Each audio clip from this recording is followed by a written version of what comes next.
नमस्कार, बहुत बहुत स्वागत है आप सभी का क्लोजिंग कॉल्स में। तो निफ्टी और बैंक निफ्टी आज दोनों में आपको सस्टेन मूव्स दिखाई दिए। इनफैक्ट बैंक निफ्टी तो आज 3 महीने के इंट्राडे हाई पर भी है। पीएसयू बैंक्स की बदौलत बैंक निफ्टी में आपने एक आज नया लेवल देखा 3 मंथ्स के इंट्राडे हाई का। स्मॉल कैप स्पेस में भी आपको अच्छी खासी मूव दिख रही है। लगभग 200 डीएमए के ऊपर स्मॉल कैप इंडेक्स ने क्रॉस किया और बड़ी मूव्स जो आपको निफ्टी के काउंटर्स पे, क्योंकि जो की नंबर्स रहे उसमें एफएमसीजी प्लेयर में नेस्ले जैसे नंबर्स रहे और उसके अलावा जो दूसरी बड़ी मूव्स आपको दिख रही हैं वो उन स्पेसेस में है जहां पर नंबर्स का क्लियरली ट्रिगर है। बजाज ट्विंस को आप देखें, हालांकि सारे फाइनेंस काउंटर्स में मूव है, लेकिन बजाज ट्विंस का रीज़न क्योंकि बजाज इनके नंबर्स इस हफ्ते आने हैं। दूसरे जो नंबर्स जहां आए इंडसइंड बैंक के नंबर्स के बाद वहां आपको मजबूती दिख रही है। एसबीआई में मजबूती दिखाई दे रही है। रिलायंस के नंबर्स के बाद वो फ्लैट सा कारोबार कर रहा है। एट द सेम टाइम गिरने वाले शेयरों में विप्रो के बायबैक के बाद भी कोई खास मोमेंटम नहीं देख पाया, लेकिन अर्निंग्स के सीजन में जब डायरेक्शन बाजार को अर्निंग्स से मिल रही हो तो महिंद्रा हॉलीडेज़ के आप नंबर देख रहे हैं। यहाँ पर मुनाफा तो रेवेन्यूज तो बढ़े हैं, लगभग 543 करोड़ से बढ़कर 712 crore Y on Y figures हैं। और भी नंबर्स लेकर आते हैं, क्यू एन क्यू नंबर्स कैसे हैं और साथ ही यहाँ पर मुनाफे में पैट में कितनी बढ़त या फिर क्या रुझान देखने को मिला, इस पर भी बात करेंगे। लेकिन फिलहाल आपके सामने रेवेन्यू फिगर्स में तो एक सर्ज है, लगभग 150 करोड़ का। मुनाफा भी बढ़ा है, 16 करोड़ से बढ़कर 56 करोड़ मुनाफा है और आप सडन स्पाइक भी देखेंगे नंबर्स के बाद लगभग 5.5% महिंद्रा हॉलीडेज के स्टॉक में देखने को मिला भी है। ये एस्टिमेशन है भी, जितने भी leisure holiday travel business travelers ये सारे जो कंपनीज हैं इनमें एक अच्छी एंटिसिपेशन है अच्छे नंबर्स की। और आप महिंद्रा हॉलीडेज के नंबर्स अभी फिलहाल देख रहे हैं कि वहाँ तो एक अच्छा सर्च दिख रहा है और डिटेल्स भी आप तक लेकर आएंगे। लेकिन बात करते हैं अब आज के ट्रेडर स्क्रीन की, कौन से लेवल्स पर एक्शन दिख रहा है, क्योंकि एक दिन बाद अब इस मंथ की भी एक्सपायरी है। निफ्टी डिम्पी है हमारे साथ। डिम्पी, बैंक्स ने स्पेशली पीएसयू बैंक ने, इनफैक्ट पूरा पीएसयू सेगमेंट आप देखिए, चाहे पीएसयू बैंक्स हो और for that matter PSU rail counters हो, पीएसयू सेगमेंट जो है वो बहुत अच्छा कर रहा है। और बैंक निफ्टी ने तो एक नया लेवल भी आज 3 मंथ्स का इंट्राडे हाई टच किया है। क्या पोजिशनिंग दिख रही है आपको, क्या इंटरेस्ट दिख रहा है निफ्टी साइड पर, बैंक निफ्टी साइड पर कॉल्स में? देखिए, जब बाजार नीचे जा रहा था ना 16,800 के आसपास, तब लोगों ने एक सपना देखा था। वो सपना देखा था शॉर्ट कवरिंग का। वो सपना देखा था कि हम वापस से 18,000 आ जाएंगे। आज 17,800 यानी कि कम से कम 1,000 पॉइंट की रिकवरी के साथ आप वहाँ पे पहुँच गए हैं। शॉर्ट कवरिंग की जो पावर होती है ना, वो आपको इस इंडाइसिस में आपको साफ साफ दिख रही होगी। और इसके पीछे हाथ था एफआईज का। एफआईज इस सीरीज से, इस मंथ की सीरीज जब शुरू हुई थी तो वो 10% माल लेके बैठे थे, वो 40% माल लेके आए। 1,000 पॉइंट मिले निफ्टी को और करीब करीब 1,800 पॉइंट मिले हैं बैंक निफ्टी को, उससे भी कहीं ज़्यादा मिले हैं बैंक निफ्टी को। तो ये बात तो ठीक है कि शॉर्ट कवरिंग की बदौलत यहाँ पे आ गए। अच्छा, एक पॉइंट मैं जोड़ दूँ ये सारे पॉइंट्स के बीच में, जो भी आप महिंद्रा हॉलीडे के नंबर्स देख रहे हैं ना, सिर्फ इसका प्रॉफिट ही चेक करना है। इनके मार्जिन वार्जिन ज़्यादा इंपॉर्टेंस नहीं रखते, क्योंकि इनमें कॉस्ट का प्रेशर नहीं होता है। तो लेजर एक्टिविटी है, ये सर्विसेज वाली इंडस्ट्रीज़ है, तो इसलिए टिपिकली इनके मार्जिन ज़्यादा नोटिफाइड नहीं होते हैं। इसका रिजल्ट से अपने आप में इंपॉर्टेंट होता है। और नीचे HDFC AMC के भी नंबर आ गए। मैं उसके पॉइंट्स पे भी जो आपके सामने रख रहा था इंडेक्स के, वो बाद में रखूंगा, बट HDFC AMC के बारे में भी चर्चा कर लेते हैं। इसमें आपको 3 चीज़ें देखनी है। फर्स्ट, मार्जिन चेक करना है। दूसरा, इसका रेवेन्यू चेक करना है। थर्ड, इसका प्रॉफिट चेक करना है। और फोर्थ, इसका सब्सक्रिप्शन वगैरह के अगर नंबर में मिल जाए बैक टू बैक तो फिर वो बहुत अच्छा होगा। इस समय प्रॉफिटेबिलिटी दिख रही है 376 करोड़ रुपए की। मेरे पास इसका अनुमान नहीं, इसलिए मैं आपको कंपेयर करके तो नहीं बता सकता, लेकिन हाँ चार्ट्स के जरिए और डाटा के जरिए ये बता सकता हूँ कि इस समय की सिचुएशन क्या है। ये थोड़े स्लाइटली कमज़ोर नंबर दिख रहे हैं इस समय। अभी तक जो प्रॉफिट और आय के नंबर आए हैं, 541 करोड़ रुपए की कंपनी ने रेवेन्यू दर्ज किया। मुनाफा है 376 करोड़ रुपए का। अगर आय और मुनाफे को आप आमने सामने कंपेयर करेंगे तो देखेंगे आप मार्जिन इसके कुछ बहुत ज़्यादा गिरे हुए आपको नहीं मिलेंगे, क्योंकि आय और प्रॉफिट ठीक ठाक टर्म्स में आपको दिख रहा है। तो एक बार सब्सक्रिप्शन वगैरह के भी नंबर अगर हमको मिल जाए तो ठीक है। अनुमान जो था वो करीब 370 करोड़ रुपए के आसपास का था। मेरे को भी पीसी ने बताया है कि 370 करोड़ रुपए के आसपास का अनुमान था इसका प्रॉफिट का। तो ये 376 करोड़ रुपया आपको मिला है। तो ये देखने से लग रहा है कि प्रॉफिट और आय के नंबर, सिर्फ इन दोनों के नंबर से देख के लग रहा है कि कुछ वैसा खराब तो नहीं रहा है, पहला पॉइंट। दूसरा पॉइंट, 48 रुपये का डिविडेंड आया है जो कंपनी ने DIA इन्वेस्टर्स को सीधा मिल जाएगा, रिकॉर्ड डेट तक शेयर्स पड़े होंगे तो आपको एक डिविडेंड मिल जाएगा 48 रुपये के आसपास का। एक बार मार्जिन की नंबर्स भी आ जाए तो फिर हम थोड़ा और आगे बढ़ जाएंगे। तो ये आप HDFC AMC के नंबर्स को नोट कर लीजिएगा। शायद लग रहा है कि ज़्यादा तेज़ रिएक्शन अब नहीं आएगा, थोड़ा सेटल हो जाएगा। प्रॉफिट थोड़ा अनुमान से बेहतर है, 48 रुपये का डिविडेंड है। रेवेन्यू की फिगर ज़्यादा इंटरेस्टिंग नहीं लग रही है, ज़्यादा बड़ा चेंज नहीं लग रहा उसके अंदर। कंपैरेटिव फिगर आपको पता लग जाएगी। अभी मेरे पास जो कंपैरेटिव फिगर है शायद 516-17 करोड़ रुपए से आसपास से बढ़कर करीब 570 करोड़ रुपए के 541 करोड़ के आसपास आई है। तो रेवेन्यू में कुछ ज़्यादा बड़ा चेंज नहीं है, प्रॉफिटेबिलिटी ज़्यादा नोटिसेबल है, इसलिए शेयर शायद आपको रेंज में रहता हुआ दिखेगा। आते वापस अपने उसी पॉइंट्स पे जिस पॉइंट्स के बारे में हम चर्चा कर रहे थे। इंडिया विक्स इस समय बिल्कुल सपाट है और इंडिया विक्स सपाट होने के साथ रिकॉर्ड निचले स्तरों पर भी है, ये चीज़ भी नोटिस करनी चाहिए। अभी प्रियंका आपको बता रही थी कि 3 महीने के हम बैंक निफ्टी हाई पे आ गए हैं, लेकिन ये बात भी नोटिस करनी चाहिए कि हमने सारी अच्छी खबरें डिस्काउंट की हैं इंडिया विक्स के अंदर। विक्स क्या होता है? फेयर इंडेक्स है, तो आपके पास सारी अच्छी खबरें डिस्काउंटेड है। कोई भी नेगेटिव खबर आई, मार्केट बहुत लाइट है, कोई भी नेगेटिव खबर आई तो रिएक्शन ज़ोरदार देगा आपको। तो इसके लिए बी प्रिपेयर रहिएगा, क्योंकि आप रेजिस्टेंस के सामने और ठीक एक्सपायरी के सामने हो आप। ये रेजिस्टेंस क्या है? 17,850 का निफ्टी है और 42,850 का बैंक निफ्टी है। 850 याद रखना, एक का 17 है और एक का 42,000 है। तो 42,850, 17,850 ये रेजिस्टेंस वाले दोनों हिस्से में काम करेंगे। आते हैं आगे, ज़्यादातर अच्छी खबरें जो डिस्काउंट है, ये पॉइंट भी मैंने आपके सामने रख दिया। अब आते हैं रोल ओवर पे, क्योंकि ये वीकली एक्सपायरी का वीक है। 30% का रोल ओवर है इस समय निफ्टी पर, जो कि एवरेज से थोड़ा कम है। थोड़ा लोग और भुनाना चाहते हैं कि सौदे यहीं काटे तो काट दें, अगली सीरीज़ में क्यों लेके जाएं, इसलिए रोल ओवर कम है। 36% का रोल ओवर बैंक निफ्टी पर है। PCR 1 के ऊपर है, स्ट्रेंथ अच्छी है। बुल्स की काफ़ी टाइट ग्रिप इस समय आप देखते हुए देखेंगे। एक्सपायरी करीब होने की वजह से ऑप्शंस वाले जो कामकाज कर रहे हैं, मैं फिर से वर्ड इस्तेमाल कर दूं, ऑप्शंस वाले जो लोग कामकाज कर रहे हैं, कृपा करके सतर्क रहें। अगले 48 घंटे के अंदर उतार चढ़ाव काफ़ी आएगा। हाई प्रीमियम कॉल्स को मिले हुए हैं, पुटें काफ़ी टूटी हुई हैं, चर्निंग कहीं भी हुई तो कॉल और पुट दोनों को तोड़ा जाएगा। थोड़ा ध्यान रखिएगा ऑप्शंस वाले, कृपा करके। एक और बात, मेटल्स एनर्जी के अंदर कुछ खरीदारी हो रही है। IT और फार्मास्यूटिकल से दोनों वीक हैं। ये सिर्फ आज के हिसाब से नहीं, ये हम डेरिवेटिव डाटा का चेक करने के बाद आपको बता रहे हैं कि ये ऐसा है। कोई कोल कल्पित बात हम नहीं बोल रहे हैं, हम सारी चीज़ जो भी बात बोल रहे हैं सिर्फ डाटा के बेसिस पर है। एक्सपर्ट्स अभी जुड़ जाएंगे, वो आपको बताना शुरू कर देंगे। एक और बात, घरेलू मार्केट और US मार्केट यानी कि इंडिया का बाजार US मार्केट्स में ना काफ़ी दिनों से डीकपलिंग चल रही है। ये डीकपलिंग ना ख़त्म हो सकती है। कैसे, आपको मैं बताता हूँ। नेस्डेक अगर आप चेक करेंगे ना तो 13,000 का लेवल बार बार हिट करता है, तोड़ता नहीं है। फ्यूचर्स 13,000 पे चल रहे हैं।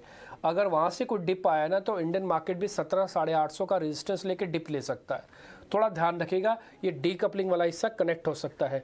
पवन पारेख इस बीच हमारे साथ जुड़ रहे हैं और मानसी भी हमारे साथ हैं, तो सवाल जवाब के सिलसिले को कर रहे हैं शुरू। मानसी, दिनों की पोजीशनिंग यहाँ पर आपने जानी और एक एक कर सारे नतीजे भी आना शुरू हुए हैं। महिंद्रा हॉलिडेज शो की शुरुआत के साथ ही नंबर्स आते देखिए। HDFC AMCs में रेवेन्यू की अगर बात करें, वहाँ गिरावट थी और मुनाफे के फ्रंट पर हमने देखा मजबूती, लेकिन स्टॉक जो है वो रेवेन्यूज की गिरावट पर रिएक्ट करता हुआ इस वक्त नजर आ रहा है। इन स्टॉक्स पर विस्तार से बातचीत होगी, लेकिन टेक्निकल नजरिए के साथ साथ फंडामेंटल आउटलुक भी हमारे लिए जानना काफी जरूरी है, क्योंकि नतीजों का सीजन तो चल ही रहा है और डिसेंट स्टार्ट जरूर देखने को मिला है। हमारे साथ जुड़े हैं रेनेसां इन्वेस्टमेंट मैनेजर्स के पवन पारेख। पवन, स्वागत है आपका 18 आवर्स स्वदेश पर। गुड आफ्टरनून, अपना समय देने के लिए आपका शुक्रिया। शुरुआत सीधा अर्निंग सीजन के साथ ही करना चाहूंगी। ऑफ कोर्स शुरुआत ही हुई है नतीजों के सीजन की, लेकिन इस वक्त हमने IT सेक्टर और साथ ही बैंक्स फाइनेंशियल्स के नतीजों के साथ शुरुआत की है। बैंक्स फाइनेंशियल से कोई नेगेटिव सरप्राइज नहीं है, अच्छे खासे नंबर्स आते हुए दिख रहे हैं। IT सेक्टर की अगर बात करें, चुनिंदा बड़ी दिग्गज कंपनियों ने निराश किया, लेकिन मिड कैप प्लेस में अब भी काफी हद तक मोमेंट्स यहाँ पर हम देख रहे हैं। आप फिर कह सकते हैं उम्मीदें और भी हैं। अब यहाँ से नजरें होंगी ऑटो सेक्टर पर, क्योंकि ऑटो सेक्टर से जुड़ी कई सारी कंपनियां जिसके नतीजे आएंगे। रिजल्ट सीजन को जहां हम शुरुआत कर चुके हैं और डिसेंट स्टार्ट हुआ है, कैसे देख रहे हैं आप और कौन से सेक्टर्स है आपके रेडार पर? नमस्ते मानसी, आपने सही कहा। रिजल्ट सीजन काफी मिक्स बैग की तरह चालू हुआ है। एक तरफ IT सेक्टर है जो काफी डिसअपॉइंट किया है, दूसरी तरफ बैंकिंग सेक्टर है जिन्होंने काफी कॉन्फिडेंस दिलाया अपने रिजल्ट्स के थ्रू। यहाँ से अगर देखा जाए तो भले ही एक आध दो IT कंपनीज ने, छोटी मिड कैप IT कंपनीज ने अच्छे रिजल्ट दिए, पर ओवरऑल अगर आप देखें ग्लोबली जिस तरह से हालात हैं, IT सेक्टर, हमने पहले भी इस बारे में बात करी है। हम लास्ट 3-6 महीने से हम ये डिस्कस कर रहे थे इस चैनल पर कि ग्लोबली जिस तरह से हालात हैं, इंटरनेशनली स्पेंडिंग कम होनी है कंपनीज की, उसके वजह से IT स्पेंड्स कम होंगे, तो IT सेक्टर पे थोड़ा अंडरवेट रहना ही सही होगा। बैंक्स पे हमारा अभी भी रुझान काफी अच्छा लगता है, बिकॉज डोमेस्टिक इकोनॉमी जहां तक का सवाल है, डोमेस्टिक इकोनॉमी अच्छा कर रही है। इंटरेस्ट रेट अब पीक पे हो चुके हैं, ज्यादा से ज्यादा एक आध बार इंटरेस्ट रेट हाइक हो सकता है, उसके अलावा इंटरेस्ट रेट धीरे धीरे towards end of the year हमको ऐसा लगता है इंटरेस्ट रेट कट्स आने शुरू हो जाएंगे। तो इस चलते हमने लास्ट टाइम भी डिस्कस किया था, बैंक से साथ साथ हमको एनबीएफसी भी बहुत अच्छी लगती है। जहां तक ऑटो सेक्टर का सवाल है, ऑटो वॉल्यूम्स मंथली बेसिस पे ऑलरेडी मार्केट में आ चुकी है, तो रेवेन्यू साइड ठीक है। मेरा मेन इस क्वार्टरली सीजन में मेरा ये देखना रहेगा कि मार्जिन किस तरह से आते हैं। मेरा ये अनुमान है कि जैसे कमोडिटीज के प्राइसेस डाउन हुए हैं, तो क्वार्टर ऑन क्वार्टर Q3 के मुकाबले Q4 में मार्जिन इंप्रूव होने चाहिए। अगर वो दिखता है, और ऑटो सेक्टर में जैसे जैसे रूरल रिकवरी होगी, तो वॉल्यूम पिकअप आगे भी अच्छा होगा। तो अगर ये दोनों चीजें एक साथ में दिखती है कि वॉल्यूम आउटलुक अच्छा लगता है और मार्जिन इंप्रूव होते हैं क्वार्टर ऑन क्वार्टर, तो ऑटो सेक्टर में काफी अच्छी बढ़त देखने को मिल सकती है। और इन सेक्टर में both on the auto side and on the auto ancillary side काफी अच्छी कंपनियां ऑलरेडी लिस्टेड स्पेस में है। ठीक है, ऑल राइट पवन, ये तो एक पर्टिकुलर सेक्टर पर Q4 के अर्निंग्स के लिहाज से एक व्यू है। अर्निंग्स के अलावा जो बाजार अब बड़े ट्रिगर्स देख रहा है वो मॉनसून को भी देख रहा है, लेकिन मॉनसून पर कई तरह की बातें हैं कि सामान्य मॉनसून होगा या एल नीनो को खतरा होगा। लेकिन ऐसे में हम देख भी रहे हैं कि केमिकल एंड फर्टिलाइजर स्टॉक्स में भी एक मूव तो है। केमिकल स्पेस में रीज़न दूसरा है, लेकिन फर्टिलाइजर, एग्रो और एग्रो थीम से जुड़े हुए जितने भी ऑटो कंपनीज भी हैं, for that matter rural theme से जुड़ी हुई, इन सबको इम्पैक्ट पड़ेगा। इसे आप कैसे रीड कर रहे हैं अभी? देखिए, मुझे ऐसा लगता है कि लास्ट 10-15 साल का आप रिकॉर्ड देखें, इंडिया में before the monsoon season, monsoon को लेकर काफी कयासी लगाई जाती है, और इवेंचुअली जो होता है जैसा हम सोचते हैं वैसा वो जरूरी नहीं है। क्योंकि सिर्फ मानसून होना ही अच्छी बात नहीं है, मानसून किस दरमियान से होता है, जहाँ होना चाहिए वहां होता है कि नहीं होता है, वो सारी चीजें बहुत इंपॉर्टेंट होती है। तो मुझे हमेशा ये लगता है कि markets before the monsoon season in monsoon के रुझानों को कुछ ज्यादा ही इंपॉर्टेंस दे देती है। जहां तक कि कंपनीज का सवाल है, मुझे ऐसा लगता है कि रूरल इनकम्स जो है वो इतनी अफेक्ट हुई नहीं है, ये सेंटिमेंट ज्यादा नेगेटिव है।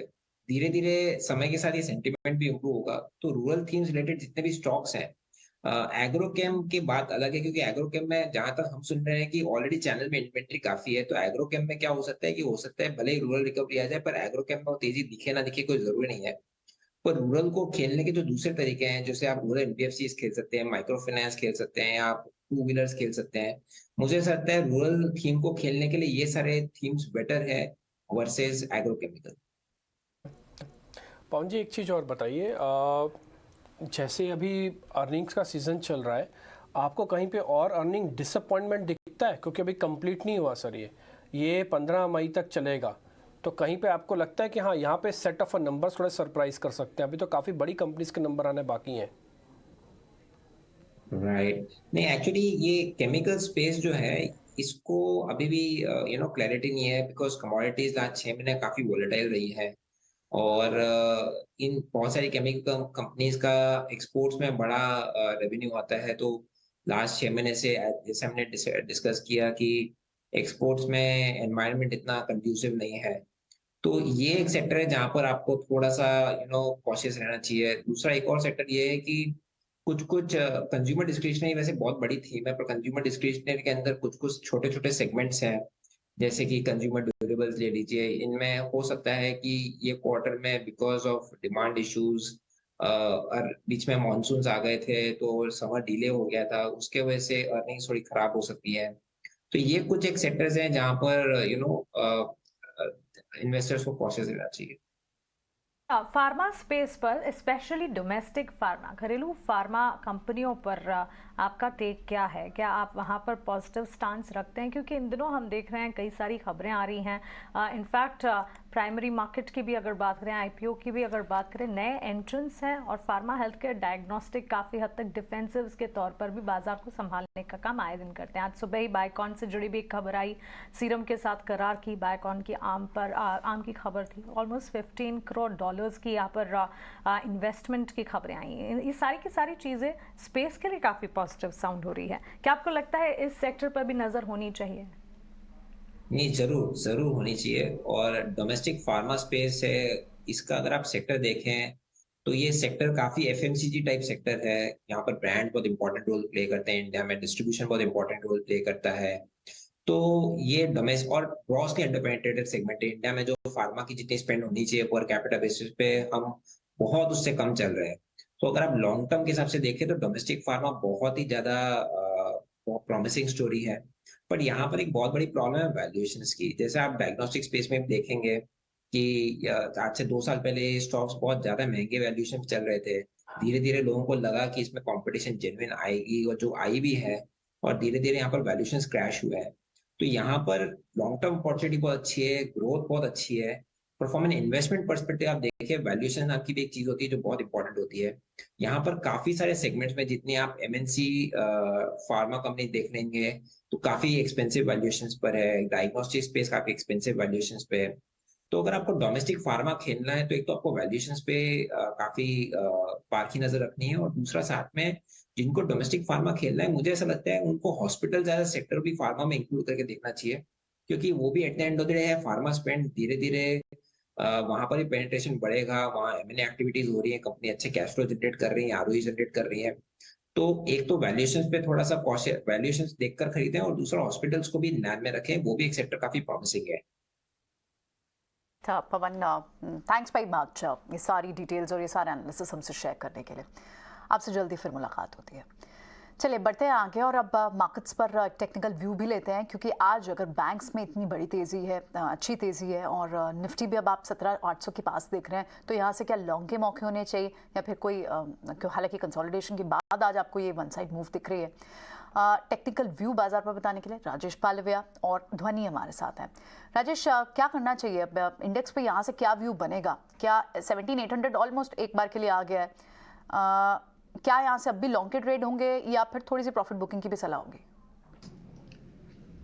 Good afternoon Priyanka ji, good afternoon everyone.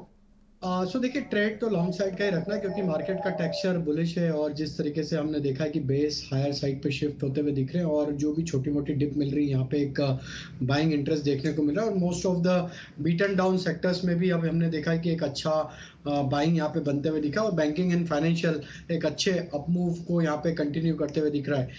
हमें लगता है जब तक निफ्टी 17,650 के ऊपर बना हुआ है, यहाँ पे बाय साइड का ही ट्रेड रखना होगा।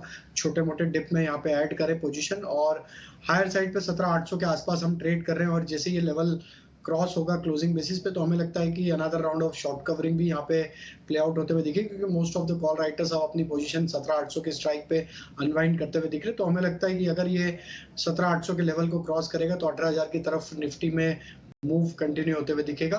वहीं बैंक निफ्टी में बात करें तो वो सेटअप तो वन नॉच बेटर ही है निफ्टी से। 42,800 के ऊपर अब सस्टेन कर रहे हैं हम, तो इसके ऊपर रहा तो नेक्स्ट टारगेट हमें लगता है 43,200 की तरफ जाते हुए दिखेगा। और इस रैली में देखा है हमने पीएसयू प्राइवेट दोनों ही बैंकों का कंट्रीब्यूशन काफी अच्छा रहा है, और जिस तरीके से पार्टिसिपेशन अक्रॉस द बोर्ड देखने को मिला, ये बाय ऑन डिप्स का मार्केट है अभी। बैंक निफ्टी में हमारे स्टॉप लॉस अब जो है वो करीब 42,400 के आसपास है। 400 के आपके स्टॉप लॉसेस हैं। राजेश सर, सौदे बताओ, ट्रेड बताओ। पहला ट्रेड है एबीबी में। स्टॉक हालांकि 3-4% के आसपास की अभी गेन दिखा रहा है ड्यूरिंग द डे, लेकिन जिस तरीके से स्ट्रक्चर बना है, करेक्टिव मूव के बाद स्टॉक 8 से 10 दिन के एक करेक्टिव मूव के बाद जो रिवर्सल बना है, अब स्टॉक 50 डे मूविंग एवरेज के ऊपर भी सस्टेन हो रहा है। हमें लगता है ये स्टॉक को बाय करना चाहिए। यहाँ पे ये अपने प्रीवियस स्विंग हाई की तरफ बढ़ता हुआ दिखेगा। 3450 तक के अपसाइड हम एक्सपेक्ट कर रहे हैं। स्टॉप लॉस होगा करीब 3315 का। जो दूसरा स्टॉक बाय करना है वो बैंकिंग सेक्टर से, उसमें कैनरा बैंक पे हमारा व्यू बुलिश है। पिछले शो में भी हमने डिस्कस किया था इस स्टॉक पे, और हमें लगता है कि ये 300 रुपए के ऊपर अब सस्टेन है। तो यहाँ पे इसका जो नेक्स्ट टारगेट बनेगा, इसके प्रीवियस स्विंग हाई जो बने थे मार्च में ही, वहां तक ये बढ़ते हुए दिखेगा। इसके टारगेट हम प्रोजेक्ट कर रहे हैं करीब 324 तक के। और तीसरा स्टॉक होगा करीब श्रीराम फाइनेंस। ये स्टॉक में भी देखें तो आज जिस तरीके से लॉन्ग बिल्टअप बने हैं, तो श्रीराम फाइनेंस पे भी बाय करने की सलाह है। हमें लगता है ये स्टॉक में नेक्स्ट टारगेट जो बन सकता है वो करीब होना चाहिए 1480-1500 की तरफ। स्टॉप लॉस रखना होगा करीब 1405 के आसपास। तो एक rounding bottom sort of formation यहाँ पे डेली चार्ट पे बनते हुए दिख रहा है। वीकली चार्ट में देखें तो ऑलमोस्ट 15 वीक का कंसोलिडेशन रेंज का ब्रेकआउट श्रीराम फाइनेंस में होते हुए दिख रहा है। लॉन्ग बिल्टअप भी क्लियरली इंडिकेट कर रहे हैं कि ये स्टॉक का मोमेंटम एक्सटेंड होते हुए दिखेगा टुवर्ड्स एक्सपायरी भी। Shriram transport finance, Shriram finance का जिक्र राजेश जी हम आज सुबह ही कर रहे थे। स्टॉक में अच्छा मूवमेंट है और अब आपके भी पॉजिटिव रेडार पर हैं 1480 के टारगेट्स। लेकिन HDFC AMC के नतीजे अभी थोड़ी देर पहले आते हुए दिखे हैं। On the face of it जब नंबर्स आए, क्योंकि आय के आंकड़े में गिरावट थी और मुनाफे के फ्रंट पर इजाफा था, लेकिन नंबर्स रिएक्ट नहीं कर रहे थे। लेकिन वहां से क्योंकि कंपनी ने डिविडेंड का ऐलान किया, 48 रुपये प्रति शेयर के डिविडेंड का भी ऐलान हुआ और उसके ठीक बाद देखिए HDFC AMC के स्टॉक में एक मूवमेंट है, निचले स्तरों से रिकवरी यहाँ पर देखने को मिली है। तो एक इम्पैक्ट है रिजल्ट का जो कि इस वक्त आ रहा है। या देखेंगे स्टॉक कितना मूव करता है आगे बुलेटिन में। लेकिन ध्वनि हमारे साथ लास्ट आवर स्ट्रैटेजी ध्वनि से भी जानते हैं। गुड आफ्टरनून ध्वनि, बताएं क्या स्ट्रैटेजी बना रही है, आपके आइडियाज क्या होंगे? Good afternoon.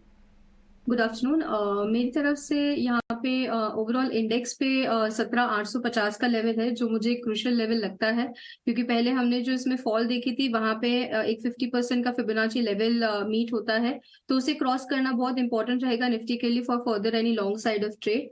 बैंक निफ्टी में डेफिनेटली पोटेंशियल बाकी है, जहाँ पे 43,100 का लेवल आता है, जिसे क्रॉस करने पे बैंक निफ्टी और ऊपर की तरफ का एक नया टेरिटरी ओपन होगा और हमें फर्दर अपसाइड विटनेस करने को मिलेगा। डेफिनेटली फाइनेंशियल और बैंकिंग सेक्टर में यहाँ पे ओवरऑल अट्रैक्शन ज्यादा देखने को मिल रहा है मेरी तरफ से। इसीलिए जो पहली पिक है वो एक बैंकिंग स्टॉक की है, जहाँ पे बंधन बैंक है, वो मेरा पहला पिक बनता है। बंधन बैंक में हमें आज के दिन में देखने मिला है कि एक ट्रेंड कंटिन्यूएशन यहाँ पे होता हुआ दिख रहा है। करंट लेवल से आपको इसके अंदर बाय करना है। 248 का टारगेट यहाँ पे बनता है, 216 का स्टॉप लॉस रखना है। दूसरी पिक जो मेरी यहाँ पे बनती है तो डिलीवरी के शेयर में है। ओवरऑल स्टॉक काफी एक डाउन ट्रेंड में रह चुका है, उसके बाद अभी फिलहाल स्टॉक एक बॉटम फॉर्मेशन बना रहा है, जिसके अंदर लास्ट 3 सेशंस में हमें एक अच्छा अपमूव विटनेस करने को मिला है। तो ये मोमेंटम ट्रेड बनेगा, जिसको कंटिन्यू करते हुए ऊपर का टारगेट जो है इसका 398 का बनता है। स्टॉप लॉस इसमें 344 का रखना है। ठीक है, डिलीवरी आपने ये लिया। इनफैक्ट ये स्पेस को I was just watching and I was about to ask. ठीक है, आपने एक बैंक लिया mid tier bank PSU space से, और दूसरा आपने न्यू एज स्टॉक लिया। इनफैक्ट सारे न्यू एज स्टॉक को आज देखें आप, चाहे पेटीएम की बात करें, जोमेटो की बात करें, अपने एक बार सारे चार्ट्स लेकर आते हैं। 52 वीक लो से ऑलमोस्ट 50% जोमेटो पेटीएम जैसे काउंटर्स रिकवर हुए हैं। पॉलिसी बाजार लगभग अपने 52 वीक लो से लगभग 60% से ज़्यादा रिकवर हो गया। कार ट्रेड हो, डिलीवरी हो, जोमेटो पे तो खैर Q4 के एस्टिमेशन सिटी की एक रिपोर्ट आई है और उन्हें लगता है कि इनके लॉसेस कम होंगे, एडजस्टेड EBITDA इंप्रूव होगा। वो एक बड़ा रीज़न है जिसकी वजह से आप इन स्टॉक्स में अच्छी मूव देख रहे हैं। और अदरवाइज कुछ और न्यूज़ भी है जोमेटो पे, उनके जो न्यू स्ट्रीम ऑफ रेवेन्यूज़ है उससे एक मोमेंटम बना हुआ है। तो ध्वनि ने तो एक स्टॉक लिया है स्पेस से। राजेश, आपकी नज़र गई स्पेस पे, क्या आपको कुछ और पसंद आ रहा है जो यहाँ से अपसाइड पॉसिबल हो, एंट्री पॉइंट यहाँ पर अगर ढूंढें? तो प्रियंका जी, मुझे लगता है डिलीवरी के स्टॉक को यहाँ पे देखा जा सकता है। ये स्टॉक में जिस तरीके से करेक्शन के बाद वीकली चार्ट प्लेस्ड है, डिलीवरी में हमें लगता है कि एक बॉटम फॉर्मेशन का प्रोसेस यहाँ पे बनते हुए दिख रहा है। और हमें लगता है कि जैसे इस स्टॉक में 370-75 के टारगेट लेवल क्रॉस होंगे तो इसका नेक्स्ट टारगेट जो बन सकता है करीब 440-450 की तरफ भी आते हुए दिख सकता है। तो एक बड़े करेक्शन के बाद लोअर साइड पे एक अच्छा एक्यूमुलेशन एक्टिविटी वीकली चार्ट पे बनते हुए दिख रहे हैं। और जिस तरीके से नियर टर्म सेटअप में देखें तो 20 डे 50 डे मूविंग एवरेज को भी अब ये सस्टेन करते हुए दिख रहा है। तो स्ट्रेंथ यहाँ पे वापस से लौटते हुए दिख रही, तो डिलीवरी यहाँ पे बाय करने की सलाह है। स्टॉप लॉस होगा यहाँ पे करीब 348 के आसपास, और अपसाइड के टारगेट हमें लगता है इसमें 390 से लेके 415 तक की अपसाइड यहाँ पे शॉर्ट टर्म में आते हुए दिख सकती है।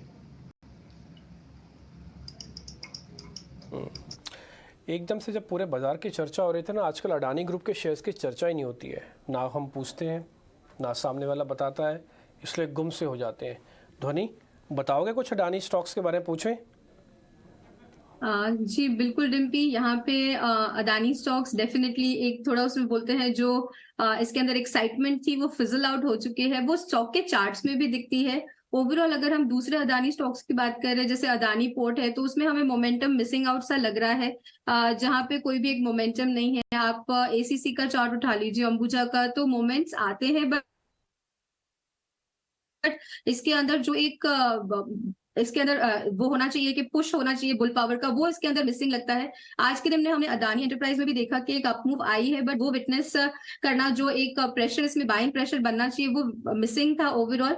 स्टॉक डेफिनेटली ट्राई कर रहा है रिवाइव करने की, बट अदानी एंटरप्राइज स्पेसिफिक की बात करें तो उसके लिए बहुत इंपॉर्टेंट हो जाएगा ऊपर की तरफ में 1980 का लेवल क्रॉस करना। एक बार 1980 2000 के लेवल के ऊपर हमें अदानी एंटरप्राइज देखने को मिलता है तो हम एक्सपेक्ट कर सकते हैं कि यहाँ से एक मोमेंटम ट्रेड बनेगा जिसमें 2500 तक के टारगेट आएंगे। बट जब तक वो लेवल्स क्रॉस नहीं होते तो इसके अंदर, जैसे आपने कहा कि सब लोग भूल चुके हैं इसके बारे में, तो थोड़ी देर के लिए और इसे भूल जाना ही बेटर रहेगा।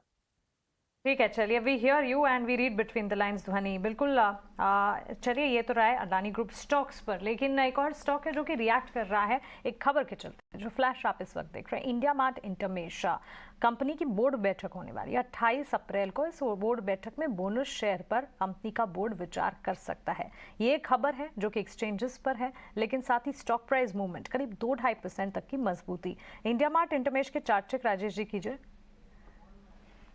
तो अगर हम देखें तो पिछले आधे घंटे में काफी अच्छा मोमेंटम यहाँ पे इंडिया मार्ट के स्टॉक में बना है, और जिस तरीके से स्टॉक के ओवरऑल स्ट्रक्चर है, हमें लगता है यहाँ पे शॉर्ट टू मीडियम टर्म में तो स्ट्रेंथ यहाँ पे बनी हुई है। अगर वीकली सेटअप भी देखें तो स्टॉक एक अप स्लोपिंग चैनल में यहाँ पे ट्रेड करते हुए दिख रहा है। हमें लगता है इंडिया मार्ट पे यहाँ पे लॉन्ग साइड का ट्रेड रखना चाहिए। 5250 ये स्टॉप लॉस होंगे, और अपसाइड में हमें लगता है जैसे ही स्टॉक में 5400-430 की रेंज क्रॉस होगी तो ये स्टॉक का जो नेक्स्ट टारगेट बन सकता है वो करीब 5800 की तरफ भी आते हुए दिख सकता है। तो एक काफी बड़े करेक्शन के बाद स्टॉक ने अब अपने एक रिकवरी फेज में यहाँ पे बढ़ते हुए दिख रहा है। वीकली सेटअप क्लियर इंडिकेशन दे रहा है कि ये स्टॉक स्लो स्टडी अब ये 6000 की तरफ भी बढ़ते हुए दिखेगा। तो यहाँ पे लॉन्ग साइड का ट्रेड रखने की सलाह है, लेकिन थोड़ा सा पोजिशनल व्यू है। 5250 के आसपास के स्टॉप लॉस रखें, और अपसाइड में हमें लगता है ये स्टॉक पोजिशनल बेसिस पे 5800 और 6000 की तरफ भी बढ़ते हुए दिख सकता है। तो पहला टारगेट आप 6000 का यहाँ बता रहे हैं। इंडिया मार्ट के स्टॉक में लगातार एक मूव है, बीच में थोड़े बहुत ब्रीदर लिए लेकिन चल रहा है। 6000 तक के लेवल्स के लिए आप थोड़ा सा पोजिशनल टारगेट रखना चाहते हैं तो इसमें इन्वेस्ट कर सकते हैं। लेकिन कुछ और स्टॉक्स को देखते हैं। आज इप्का लैब और यूनिकैम लैब, इप्का लैब की एक स्टेक की न्यूज़ यूनिकैम लैब में जो आई, उसके बाद हमने देखा इप्का लैब में लगभग 10% तक की डाउनसाइड मूव है। ये डील बाजार को पसंद नहीं आई, लेकिन एक बार शॉर्ट का ट्रेड और कितना और दबाव रह सकता है चार्ट्स पे, ये समझ लेते हैं। Actually Ipca lab domestic brand है, डोमेस्टिक रेवेन्यूज है उसके, और यूनिकैम के एक्सपोर्ट मार्केट के, यूएस मार्केट के एक्सपोजर के लिए इप्का लैब ने डील किया, लेकिन इस डील को लेकर बाजार की चिंताएं हैं, जिसके चलते आप स्टॉक पे एक रिएक्शन भी देख रहे हैं। ध्वनि, इप्का लैब पे और क्या कितना प्रेशर बन सकता है? क्या एक बार रिकवरी प्ले के लिए इस लेवल प्लस करना चाहिए या अभी अवॉइड है? नहीं, बिल्कुल भी यहाँ पे कोई भी एक रिकवरी प्ले इसके अंदर नहीं करना चाहिए। ओवरऑल वीकली चार्ट स्ट्रक्चर की अगर हम बात कर रहे हैं तो पिछले कुछ हफ्तों से हमें कॉन्स्टेंटली इसमें देखने मिल रहा है कि 200 की एक्सपोनेंशियल मूविंग एवरेज वीकली पे जो रहती है उसके नीचे स्टॉक ट्रेड कर रहा है, तो डेफिनेटली इसके अंदर एक सेलिंग प्रेशर बनने को देखने को मिलता है। और जब भी इसके अंदर एक ये नेगेटिव न्यूज फ्लो आता है तो उसके अंदर वापस से एक प्रेशर इसके अंदर और बिल्ड करता हुआ दिखता है। इसका अभी भी नीचे की तरफ का जो डाउन साइड है तो आपको इसमें और 720 तक की एक गिरावट मिलेगी। उसके बाद इसको रिविजिट करेंगे। अगर वहां पे कोई सपोर्ट स्टॉक दिखाता है तो हम इसके अंदर फ्रेश बाइंग या फिर रिकवरी ट्रेड की यहाँ पे अपेक्षा कर सकते हैं, बट अभी फिलहाल के लिए इसके लिए अवॉइड की सलाह रहेगी। ठीक है, कई बार क्या होता है ना, आपको कई बार आपको लग रहा होगा कि कई बार एनालिस्ट तो आपको ये कह रहे हैं कि अवॉइड करो, ये शेयर मत लो। अवॉइड करना, जितना अवॉइड करेंगे ना उतना बेहतर है, क्योंकि अवॉइड नहीं आप करेंगे तो आप उसके अंदर ट्रैप हो सकते हैं। तो इसलिए पहले सेटल हो जाने दीजिएगा किसी भी अकाउंट को, उसके बाद उसके अंदर सौदा बनाएंगे तो ज़्यादा अच्छा है। इप्का के अंदर भी कुछ वैसे ही है। आज सुबह यूनिकॉर्न की बात, माफ़ कीजिए, एक सीजी कंज्यूमर्स की भी बात हुई थी। एक बार आप दिखा सकते हैं सीजी कंज्यूमर्स एंड इलेक्ट्रिकल्स का शेयर, वो 10% टूटा था मैनेजमेंट के नाम आने पर, और उसके बाद वो 11.5 तक चला गया था। अभी भी आप देखेंगे किसी तरह का कोई बदलाव नहीं है, एज इट इज़ है। मान लीजिए आपने कोई एक्सपेरिमेंट करने के बारे में सोचा तो फंस जाता है।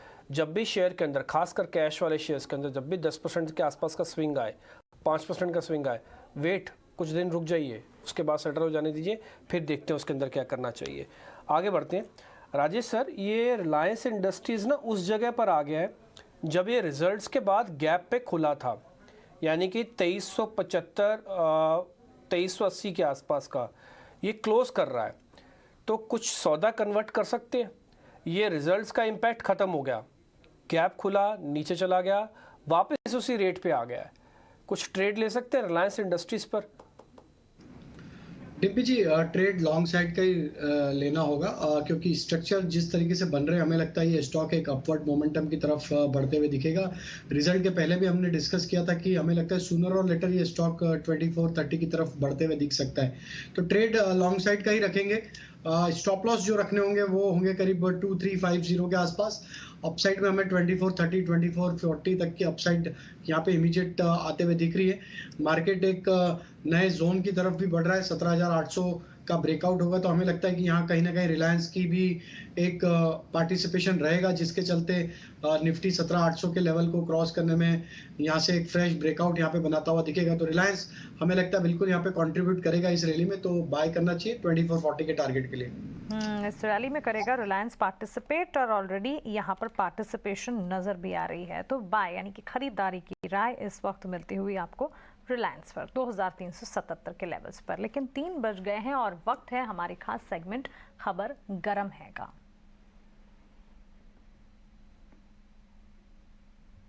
जी बिल्कुल, शरद है हमारे साथ। खबर गरम है सेगमेंट में हर रोज खबरों के साथ वो नई सारी डिटेल्स लेकर आते हैं स्टॉक स्पेसिफिक का। बताइए शरद। जी बिल्कुल मानसी, तो सबसे पहले बात करें तो GNFC फोकस में रहने वाला, और यहाँ पे जो है इम्पोर्टेंट खबर ये आ रही है, डीलर्स लोग से हमारी बातचीत जो हुई है वो कह रहे हैं कि जो ग्रीन हाइड्रोजन बिजनेस है वहाँ पे जो है कंपनी एंट्री ले सकती है। और इसके अलावा एक बड़ी ऑर्डर इनफ्लो भी एक्सपेक्टेड है, स्पेशली जो ग्रीन अमोनिया सेगमेंट है इसको लेके। ऑफकोर्स ग्रीन और क्लीन एनर्जी पे चर्चा चल रही है, पर एक ट्रांजिशन देखने मिल सकता है कंपनी में, और ये हाल ही में अनाउंसमेंट्स आ सकते हैं। अगर स्टॉक के बारे में बात करें टेक्निकल लेवल्स पे तो ऑलमोस्ट 50 DMA लेवल्स के पास आ गई है, और अगर एक साल में देखें तो स्टॉक में लगभग 35% का डाउनटिक देखने मिला है। तो गिरावट भी है स्टॉक में, तो इसको ज़रूर अपने रडार में रखिएगा। दूसरा स्टॉक जो होना चाहिए आपके रडार में वो है वैरोक इंजीनियरिंग, और यहाँ पे डीलर्स कह रहे हैं कि HNI बाइंग देखने मिली, और पिछले लास्ट घंटे में जो ये बाइंग इंटेंसिफाई हुई है 1:30 बजे के बाद से, तो इसको ज़रूर अपने जो है रडार में रखिएगा। वॉल्यूम्स भी देखा जाए तो पिछले 4 सेशंस में लगभग 10 गुना बढ़ चुका है कंपनी की वॉल्यूम्स, और आज ही जो है दिन के ट्रेड में जो है 100 DMA का जो इम्पोर्टेंट टेक्निकल इंडिकेटर है उसके ऊपर भी स्टॉक प्राइस गया है। तो ये दोनों स्टॉक जो थे आज हमारे फोकस में रहेंगे इस सेगमेंट में। खबर गरम है में, पर एक चीज़ याद रखिएगा कि जब भी आप कोई इन्वेस्टमेंट या ट्रेडिंग डिसीजन लें तो अपने फाइनेंशियल एडवाइज़र से ज़रूर सहमति लें।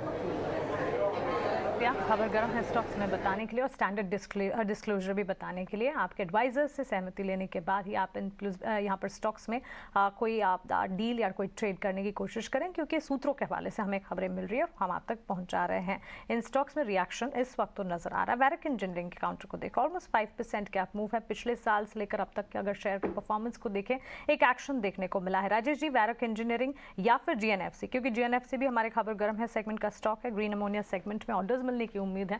बिजनेस एक्सपेंशन की खबरें दोनों स्टॉक्स के लिए, दोनों कारोबार के लिए आ रही हैं, जो कि पॉजिटिव हैं। टेक्निकली चार्ट्स कैसे लग रहे हैं? तो वैरोक इंजीनियरिंग में आज का मूव के बाद स्टॉक अब देखें तो अपने 100 डे मूविंग एवरेज के ऊपर सस्टेन करते हुए दिख रहा है। स्टॉक अपने प्रीवियस स्विंग हाई की तरफ अप्रोच करते हुए दिख रहा है, जो कि है करीब 285 के आसपास। अगर ये 285 के ऊपर सस्टेन होगा तो इसका नेक्स्ट टारगेट 300-305 की तरफ भी बढ़ते हुए दिखेगा। तो जिनके पास पोजीशन है बने रह सकते हैं। 276 के आसपास स्टॉप लॉस रखना होगा। GNFC का अगर हम सेटअप देखें तो वीकली चार्ट पे देखें तो एक फॉलिंग चैनल में यहाँ पे ट्रेवल करते हुए दिख रहा है स्टॉक।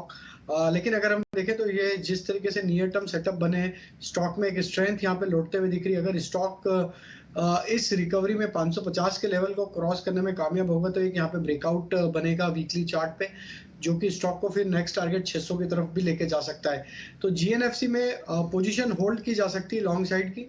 जिनके पास पोजीशन है उन्हें स्टॉप लॉस जो रखना होगा वो करीब होगा 520 के आसपास। अगर ये स्टॉप लॉस नहीं टूटते तो हमें लगता है there is a high possibility कि ये 550 के लेवल का ब्रेकआउट भी आगे आने वाले समय में करते हुए दिखे, और फिर स्टॉक में 580-600 तक की चाल भी आते हुए दिख सकती है। 580 और 600 दूसरा टारगेट, यहाँ तक की चाल आप देखते हैं। लेकिन एक स्टॉक कैपिटल गुड्स स्पेस से एबीबी को लेकर आते हैं। लगभग 3.5% की मूव एबीबी में है। अर्निंग्स का तो ट्रिगर है ही, अर्निंग्स के ट्रिगर के साथ साथ आपको उन प्लेयर्स पर भी नजर रखनी होगी जो ग्लोबल प्लेयर्स भी है और जो इंडिया पे कमेंट्री दे रहे हैं। एबीपी की जो नंबर्स एबीपी ग्लोबल से जो कमेंट्स आए हैं उसमें उन्होंने रेवेन्यू गाइडेंस तो बढ़ाई है ओवरऑल पेरेंट कंपनी की, लेकिन एट द सेम टाइम उन्होंने इंडिया की ऑर्डरिंग एक्टिविटी में भी इंक्रीज बताया, लगभग 46% वाई ऑन वाई। उसके चलते आप इस स्टॉक में इस कमेंट्स के बाद रिमार्केबल एक सर्च देख रहे हैं। एबीबी में अभी आगे क्या कर सकते हैं, या फिर रब ऑफ इफेक्ट उन दूसरी कंपनीज पे कैपिटल गुड स्पेस में जो ग्लोबली लिंक्ड है, या फॉर दैट मैटर एबीबी को ही पहले समझ लेते चलिए। ध्वनि आप बताएं, एबीबी पे क्या ऊपर के लेवल्स और देखती हैं आप? किसी ने अगर रखा हो अभी होल्ड की सलाह है, क्या नया एंट्री पॉइंट ढूंढना चाहिए इस लेवल पर? जी बिल्कुल प्रियंका, यहाँ पे एबीबी में अगर हम देख रहे हैं तो आज के दिन में हमें वॉल्यूम्स का जो पार्टिसिपेशन है वो as compared to last 10 days की वॉल्यूम से आज ज्यादा देखने को मिला है। ओवरऑल स्टॉक में भी हम देख रहे हैं 3.5% का एक अपटेक यहाँ पे है। जो मूविंग एवरेजेस है उनको भी सरपास कर चुका है। वीकलीज पे भी एक स्ट्रॉन्ग यहाँ पे कैंडल बनाता हुआ दिख रहा है। इसका मोमेंटम कंटिन्यूएशन जो है वो रहेगा, जिसके अंदर आपको नेक्स्ट इसके जो टारगेट्स है तो 3460 के टारगेट्स के लिए आप इसको शॉर्ट टर्म के लिए प्ले कर सकते हैं। तो ये ज्यादातर आपका एक बीटीएसटी ट्रेड की तरह पे इसको ट्रीट कर सकते हैं। करंट लेवल से आप इसके अंदर डेफिनेटली एक फ्रेश एंट्री ले सकते हैं, जिसमें आपको नीचे की तरफ जो स्टॉप लॉस यहाँ पे रखना है तो आप 3300 का यहाँ पे स्टॉप लॉस लेके चलिएगा। तो आप यहाँ से बीटीएसटी ट्रेड भी रेकमेंड कर रही है एबीबी पे इन लेवल्स पर, ठीक है ध्वनि। इस बीच आपको एक और इंपॉर्टेंट अपडेट दे, पीएम मोदी 2 दिन के दौरे पर केरला में, उन्होंने कई सारे इंपॉर्टेंट एजेंडास पर, केरला में एक साइंस सेंटर का भी उन्होंने फाउंडेशन ले करना था, at the same time water metro को स्टार्ट करना है, और एक और चीज़ जिसके लिए बाजार भी काफ़ी एक्साइटेड है, रेलवे स्टॉक्स आप लगातार मूव देख रहे हैं, वो है वंदे भारत ट्रेन से जुड़ी हुई खबर। वहाँ पर हरी झंडी दी है पीएम मोदी ने, और वो तिरुवनंतपुरम से कासागौड़ के बीच में ये इस ट्रेन को फ्लैग ऑफ किया है, और इस ट्रेन के कुछ फीचर्स भी कैप्चर करने की कोशिश किया हमारे संवाददाता समीर दीक्षित ने। आइए उनकी ये रिपोर्ट देखें। भारतीय रेलवे के लिए और केरला के लिए ये मौका बेहद खास है, क्योंकि केरल को पहली वंदे भारत ट्रेन मिल गई है। जी हां, कासारगोड से तिरुवनंतपुरम के बीच में पहली वंदे भारत ट्रेन चलेगी, और उसी खास वंदे भारत ट्रेन में हम मौजूद हैं, और हमारे पास ये स्पेशल टिकट भी मौजूद है। ये सोवेनियर टिकट है, ये इनॉग्रल यानी कि पहला रन वंदे भारत ट्रेन का है, और ये वंदे भारत ट्रेन अब केरला में जो रेल यात्रा है उस अनुभव को शानदार और बेहतरीन बनाने जा रही है। सबसे पहले आपको बताते हैं कि कैसा लुक एंड फील रहेगा। तो ये चेयर कार क्लास है, ये कोच जो आप देख रहे हैं, और इसमें इस तरीके के 5 सीटिंग कॉम्बिनेशंस दी गई हैं। 3+2 का ब्लू कलर की चेयर हैं, जो इसमें लुक एंड डिज़ाइन है वो आप देख सकते हैं, काफ़ी शानदार है। और इसके कुछ फीचर्स की बात करें तो मसलन सबसे पहले अगर आप इसका सीटिंग कुशनिंग काफ़ी बेहतर है, आरामदायक है। ठीक इसी तरीके से आप एक पुश बटन से इसको रिक्लाइन कर सकते हैं, और आगे ये देखिए just with a push button आप इसको रिक्लाइन कर सकते हैं। ठीक इसी तरीके से फोल्ड अनफोल्ड करके आप ट्रे यहाँ पे ट्रे निकाल सकते हैं अपनी। अगर आप मील एंजॉय करना चाहते हैं, किताब पढ़ना चाहते हैं, तो उसके लिए काफ़ी आसान है। यहाँ पर आप मैगजीन रख सकते हैं। ये देखिए लेग स्पेस भी काफ़ी शानदार है। वाटर बॉटल होल्डर यहाँ पे दिया गया है, और अगर आप अपने इलेक्ट्रॉनिक डिवाइस को चार्ज करना चाहें तो उसके लिए हर सीट पर इस तरीके के चार्जिंग पोर्ट भी दिए गए हैं। अगर आप अपनी यात्रा के दौरान बुक्स पढ़ना चाहते हैं तो इस तरीके के सेंसर बेस्ड लाइट दी गई हैं, तो जिनको आप यू टच करके ऑन ऑफ कर सकते हैं, और इससे आप अपनी यात्रा के दौरान रीडिंग में आपको इस तरह की कोई प्रॉब्लम नहीं आएगी। लगेज रैक काफ़ी स्टडी है। पूरे कोच को LED लाइटिंग से जगमगाया गया है। सिक्योरिटी के पॉइंट ऑफ व्यू से पूरे कोच में CCTV कैमरा दिए गए हैं, और ये CCTV कैमरा जो है रियल टाइम बेसिस पे फुटेज मॉनिटर करते रहेंगे। इस तरीके से आप देखें तो वाइड LCD स्क्रीन दी गई है, जिस पे जितनी भी अहम जानकारी है, मसलन आने वाला स्टेशन, ट्रेन की स्पीड, वो सारी जानकारी यहाँ पर दी जाएगी। शानदार ट्रेन है, हालांकि ये 16वीं ट्रेन है, इसका मतलब 15 ट्रेन देश में और चल रही हैं, और लोग इसका अनुभव यानी इसका मज़ा भी ले रहे हैं, और एक नई ट्रेन 16वीं ट्रेन अब आपको केरल के अंदर चलती हुई दिखेगी। खैर आगे बढ़ते हैं। आज सुबह ही एक शेयर के बारे में चर्चा हो रही थी, वो था RVNL, वो रेलवे विकास निगम से जुड़ा हुआ है। उसका रेल से कोई लेना देना नहीं, बल्कि रेल की इंफ्रा से लेना देना है। तो एक बार जरा RVNL ध्वनि चेक करना आप, और आपको दो हिस्सों में चेक करना है। जिनके पास है उनके लिए नया टारगेट क्या बनेगा, और जिनके पास नहीं है वो क्या करें। आज सुबह इसके बारे में डिस्कस हुई थी, ऑलमोस्ट ये शेयर सर्किट पे पहुंच रहा है अभी ये। जी बिल्कुल। डिम्पी, यहाँ पे जिनके पास ये स्टॉक है तो definitely it's a very good investment, उसको होल्ड करना चाहिए। और फ्रेश पोजीशंस के लिए अगर हम इस स्टॉक की बात करते हैं तो इसका जो ट्रेंड कंटिन्यूएशन है, इसका हम एक फिबोनाची एक्सटेंशन करते हैं तो ऑलरेडी इसकी जो हमें अपमूव विटनेस करने मिली थी, जो अक्टूबर 2022 के बाद से इसके अंदर चली थी, उसका ऑलमोस्ट 100% हमने वापस यहाँ पे अचीव कर चुके हैं। जिसके बाद जो फर्दर टारगेट्स इसके अंदर एक्सटेंड होते हैं तो 133 तक के टारगेट्स यहाँ पे एक्सटेंड हो रहे हैं। थोड़ा सा यहाँ पे स्टॉक को अगर इंट्राडे पे बात करें तो एक कूल ऑफ बहुत ही नेसेसरी है, जिसके अंदर आपको देखने मिलेगा कि वापस से स्टॉक अगर आप 98-99 लेवल तक का एक डिप लेता है तो वापस से आप उसके अंदर री एंट्री करिए और 133 के टारगेट के लिए इसको वापस से आप होल्ड करिए। राइट, RVNL में जो आज जबरदस्त मूव है, कुछ स्टॉक्स हैं जो पर्टिकुलरली RVNL, तीतागढ़, BHEL, इन सब में अच्छी मूव है और ये सारे बेनिफिशियरी भी हैं। एक बार BHEL को ही डिस्कस करते हैं। राजेश, एक बार BHEL के चार्ट्स पुल करें। तो देखिए BHEL में भी देखें तो ओवरऑल स्ट्रक्चर पॉजिटिव है। स्टॉक में जरूर एक करेक्टिव मूव के बाद यहाँ पे रिकवरी का ट्रेड बनते हुए दिख रहा है, और आज के मूव में स्टॉक ऑलमोस्ट अपने 100 डे मूविंग एवरेज को पेनिट्रेट करते हुए दिख रहा है। हमें लगता है जिस तरीके से स्लो स्टडी स्टॉक एक अप ट्रेंड को यहाँ पे डिस्प्ले कर रहा है, ये स्टॉक का नेक्स्ट टारगेट 82-84 की तरफ होते हुए दिख सकता है। वो काफी इंपॉर्टेंट लेवल है स्टॉक के लिए। 80 का लेवल अगर ये क्रॉस करता है तो हमें लगता है कि स्टॉक में एक बड़ी तेजी भी वहां से बनते हुए दिख सकती है। तो इमीडिएट टारगेट 82-84 की तरफ लग रहे हैं। स्टॉप लॉस रखना होगा 75 का। स्टॉक में एक तेजी यहाँ पे हमें लगता है नियर टर्म सेटअप के हिसाब से आते हुए दिख सकती है। ओके, ठीक है, डन। आप क्योंकि नंबर्स पे हमारा थोड़ा फोकस जा रहा है और मार्केट भी उसी पे रिएक्ट कर रहा है। अगर आप इंडाइसिस के हिसाब से देखेंगे तो वैसे आज कुछ नहीं मिला आपको, क्योंकि अभी भी आप देखेंगे 23 पॉइंट की बढ़त है निफ्टी पर, और बैंक निफ्टी एडजस्ट करके जा रहा है, यानी कि दिन भर का स्विंग देने के बाद वो ऑलमोस्ट अभी 34-35 पॉइंट्स ही हैं, कुछ ज़्यादा नहीं है 42,000 के इंडेक्स के बीच के अंदर। हाँ, तो आप इंजॉय ज़रूर कीजिएगा, लेकिन लास्ट में जाते हुए ये चेक करके जाना है कि हम रेजिस्टेंसेस के ऊपर हैं कि सपोर्ट के कितना नीचे जा रहे हैं। अभी तक हम रेजिस्टेंस और सपोर्ट के बीच वाले हिस्से में हैं। इंजॉय ज़रूर करना है, लेकिन सामने खतरा भी है। अब आगे बढ़ते हैं। मारुति के नंबर्स आने वाले हैं, ये नंबर्स कैसे रह सकते हैं बताने के लिए सृष्टि मेरे सहयोगी मेरे साथ जुड़ रही है। सृष्टि, बताइए मारुति के नंबर्स के बारे में। इस बार मारुति सुजुकी की बात करें तो सबसे अहम होगा कंपनी के मार्जिन्स देखना, क्योंकि पिछले क्वार्टर में 9.8% पे कंपनी के मार्जिन्स दर्ज हुए थे। इस बार 10.5% के आसपास हम ये आंकड़ा की उम्मीद कर रहे हैं, और अगर 10% से ज़्यादा मार्जिन्स आते हैं तो Q2 FY21 के बाद हम देखेंगे कि कंपनी अपने मार्जिन्स 10% से ज़्यादा पोस्ट करेगी। तो सबसे अहम ये आंकड़ा होगा देखना। बट इसके अलावा सभी पैमानों पर हम उम्मीद कर रहे हैं कि तिमाही दर तिमाही अच्छी ग्रोथ देखने को मिलेगी। आय की बात करें तो 12.5% की ग्रोथ की हमारी उम्मीद है। EBITDA में 21.5% के उछाल की हम उम्मीद कर रहे हैं। 3441 करोड़ हमारी उम्मीद है।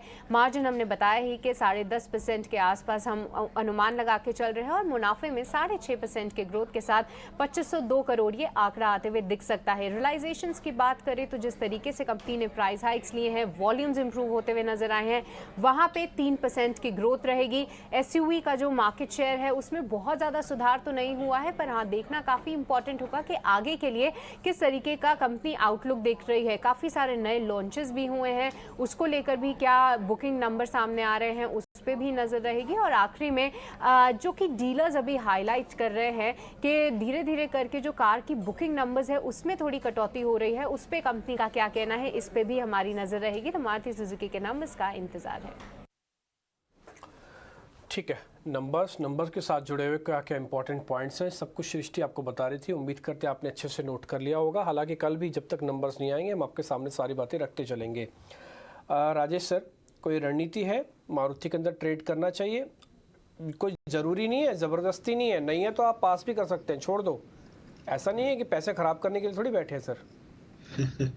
बिल्कुल। तो डिम्पी जी देखिए, यहाँ पे जिस तरीके का सेटअप बना हुआ है हमें लगता है थोड़ा वेट करना चाहिए। ट्रेड सेटअप के हिसाब से 8600 का लेवल क्रॉस होना जरूरी है अगर आपको लॉन्ग साइड का ट्रेड यहाँ पे लेना है। स्टॉक में हायर साइड पे थोड़ा दबाव जरूर देखने को मिल रहा है, तो 8600 के बाद यहाँ पे एक क्लियर ट्रेंड यहाँ पे बनते हुए दिखेगा। नियर टर्म में फिर 8800 8900 की तरफ बढ़ेगा, लेकिन अभी यहाँ पे थोड़ा वेट करेंगे। ब्रेकआउट ट्रेड तो 8600 के ऊपर होगा।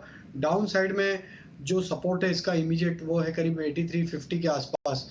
तो दोनों लेवल के आसपास अगर ये स्टॉक मिलेगा तो ही हम ट्रेड इनिशिएट करेंगे, रिजल्ट के पहले थोड़ा अवॉइड करेंगे। लेकिन इस बीच आप बैंक्स के कुछ ट्रेड्स देखेंगे, इंट्राडे ट्रेड्स या तो स्क्वायर ऑफ हुए हैं क्योंकि बैंक्स नीचे भी आए हैं। HDFC बैंक हो या फिर कोटक महिंद्रा बैंक हो, वो तो अब लाल निशान में स्लिप हुए हैं और दूसरे बैंक्स में भी थोड़े तो नीचे आए हैं। BTST ट्रेड्स एक बार समझ लेते हैं। क्या BTST ट्रेड्स ध्वनि आपके पास है? एक तो मुझे याद है आपने अभी फिगर आउट किया था, और कुछ एडिशनल ट्रेड्स हैं? जी बिल्कुल, यहाँ पे BTS के ट्रेड के तरीके से MCX का स्टॉक है वो मेरी रडार पे आता है। ओवरऑल स्टॉक में हम आज के दिन में देख रहे हैं कि हमें एक स्ट्रॉन्ग ग्रीन कैंडल क्लोज मिल रहा है। ऊपर से स्टॉक उसके अंदर जो वॉल्यूम्स भी है उसका भी पार्टिसिपेशन देखने को मिल रहा है। और आप इसके अंदर देखेंगे तो सारी एवरेजेस के ऊपर स्टॉक फिलहाल ट्रेड कर रहा है। तो करंट लेवल से MCX के अंदर आप एक बाय ट्रेड यहाँ पे BTST लेके जा सकते हैं। ऊपर की तरफ जो टारगेट रहेगा तो 1540 का टारगेट बनता है। स्टॉप लॉस आपको जो यहाँ पे मेंटेन करना है तो 1470 का यहाँ पे स्टॉप लॉस लेके चलना है। दूसरा जो स्टॉक यहाँ पे है तो औरो फार्मा का स्टॉक बनता है। स्टॉक ऑलरेडी एक मोमेंटम के अंदर बना हुआ है और वॉल्यूम्स भी जो है हमें कंपैरेटिवली प्रीवियस डे से आज ज्यादा देखने को मिल रहे हैं। तो करंट लेवल से आप औरो फार्मा के अंदर भी एक बाय ट्रेड इनिशिएट कर सकते हैं। ये आपको ऊपर की तरफ में 635 तक का एक टारगेट दे सकता है। नीचे जो आपको यहाँ पे स्टॉप लॉस मेंटेन करना है तो आज डेज लो को हम स्टॉप लॉस लेके चलेंगे जिसके अंदर 580 का स्टॉप लॉस आता है। ओके ठीक है। जो आपने दोनों स्टॉक्स बताए ना सर मैम BTST वाले, दोनों के दोनों स्टॉक्स में कहीं ना कहीं कुछ बस था। ठीक 24 घंटे पहले इसी कार्यक्रम में हमने आपको MCX का एक खबर गर्म वाले सेगमेंट में शेयर बताया था कि ये शेयर के अंदर कुछ पोजिशनल बाय हो सकता है क्योंकि इसके अंदर एक बड़ा प्लेयर आ सकता है, 1 से 2% शायद वो स्टेक ले लेगा। कल कोटक के बारे में भी आपको जानकारी दी थी कि 15% स्टेक ऑलरेडी रखता है। जब हम श्रीकांत से पूछ रहे थे उन्होंने फिर मना कर दिया था, फिर हमने रुचित से इसके बारे में पता किया था MCX के बारे में। आज अरविंदो फार्मा में सुबह सुबह एक ब्लॉक डील लगी थी, अगर आपको ध्यान होगा तो ब्लॉक डील लगने के बाद से लग रहा था कि आज अरविंदो फार्मा एक बेस बना देगा। शायद करीब 35-36 लाख शेयरों की ब्लॉक डील थी जो अरविंदो फार्मा के अंदर लगी थी एक। ये दोनों ही शेयर्स काफ़ी न्यूज़ में रहे और दोनों की आज की क्लोजिंग काफ़ी अच्छी है। राजेश सर, आज जो बाज़ार जिस तरीके से बंद कर रहा है, क्योंकि देखिए 17,800 निफ्टी को दिखाना था, उसने शक्ल दिखा दी तो मुंह दिखाई होगी सर 17,800 के। हाँ, 42,850 बैंक निफ्टी को दिखाना था, आज का हाई है 42,865, तो वो भी हो गया। तो एक काम करें सर, बजाय BTST के कुछ पुट वगैरह आप बता सकते हो जो लेके जा सकते हैं, या फ्यूचर्स को एक बार शॉर्ट करके जा सकते हैं, इतनी हिम्मत रखें क्या सर? तो डिम्पी जी देखिए, दोनों ही इंडाइसेस का मैं डेटा देखता हूं तो आज के सेशन में जो दोनों इंडाइसेस में डेटा बना है वो शॉर्ट कवरिंग का बना है। तो ये दिखाता है कि हमें लगता है कि फर्दर एक्सटेंड भी होते हुए दिख सकता है मूव, क्योंकि शॉर्ट जो थे वहां पे अपनी पोजीशन को कट करते हुए दिख रहे हैं। तो कॉन्ट्रा ट्रेड लेना थोड़ा डिफिकल्ट है क्योंकि टेक्सचर मार्केट का अभी भी बुलिश ही है और मेजर अर्निंग्स जो देखें निफ्टी पॉइंट ऑफ व्यू से वो भी काफ़ी कुछ ऑलरेडी यहाँ पे आते हुए दिखी है। तो हमें लगता है कि ऐसा कोई बहुत बड़ा डिसअपॉइंटमेंट नहीं है अर्निंग्स में। तो मार्केट का कॉन्फिडेंस तो थोड़ा यहाँ लोटा है। हो सकता है कि 50-60 पॉइंट ऊपर नीचे मार्केट डिप ले ले, लेकिन हमें लगता है बायर्न डिप्स की रणनीति रखें, कॉन्ट्रा ट्रेड थोड़ा अभी अवॉइड करेंगे। जो भी ट्रेड लेना होगा इंडेक्स में, आइदर अगर आपको BTST यहाँ पे ट्रेड नहीं करना है इंडेक्स में तो कल सुबह मार्केट के मूड माहौल को समझ के यहाँ पे ट्रेड लेंगे। स्टॉप लॉसेस अगर रखना है, किसी को कंपल्सिव ट्रेडर है और शॉर्ट का ही ट्रेड रखना, तो स्टॉप लॉस काफी स्ट्रिक्ट स्टॉप लॉस फॉलो करना होगा, वो होगा 17,830 का। ये स्टॉप लॉस अगर वायलेट होते तो अपनी शॉर्ट पोजीशन से एग्जिट करें। लेकिन अभी एडवाइस ये रहेगी, जो कंपल्सिव ट्रेडर है कॉन्ट्रा ट्रेड लेना है तो ही ये शॉर्ट करें, अदरवाइज अवॉइड करें शॉर्ट करने को अभी एज ऑफ नाउ। शॉर्ट करने का सिम्टम नहीं बन रहा है, लेकिन ये सवाल जो डिम्पी पूछ रहे हैं मेरे मन में भी आता है कि क्या एक बार के लिए थोड़ा सा प्रॉफिट बुकिंग कर लेनी चाहिए। बट ठीक है, आपको तो आपने इनफैक्ट थोड़ी देर पहले शॉर्ट कवरिंग का एक और बाउट आ सकता है इसकी भी बात कही थी। नंबर्स के दम पर ये एक्चुअली आपको स्ट्रॉन्ग मूवमेंट दिख रहा है और हाई बीटा नंबर्स जो इस हफ्ते आने हैं, 17% लगभग इंडेक्स के वेट के नंबर्स हैं, उसमें से एक बजाज फाइनेंस के भी नंबर्स आने हैं। बजाज फाइनेंस एक अच्छी मूव दिखा रहा है। एक बार नंबर्स एक्सपेक्ट समझ लेते हैं वमाक्षी से कि स्ट्रीट की उम्मीद क्या है। एक प्रीव्यू तैयार किया उन्होंने, फिर इस बार स्टॉक को डिस्कस करेंगे। वमाक्षी बताएं। जी बिल्कुल, बजाज फाइनेंस के चौथे तिमाही के नतीजे एक्सपेक्टेड है और हम एक अच्छे सेट ऑफ नंबर्स एक्सपेक्ट कर रहे हैं। नेट इंटरेस्ट इनकम में हम 29% की year on year growth expect कर रहे हैं 6,186 करोड़ पर। पीपीओपी यानी कि प्री प्रोविजनिंग ऑपरेटिंग प्रॉफिट में भी करीब 29% का उछाल नज़र आ सकता है।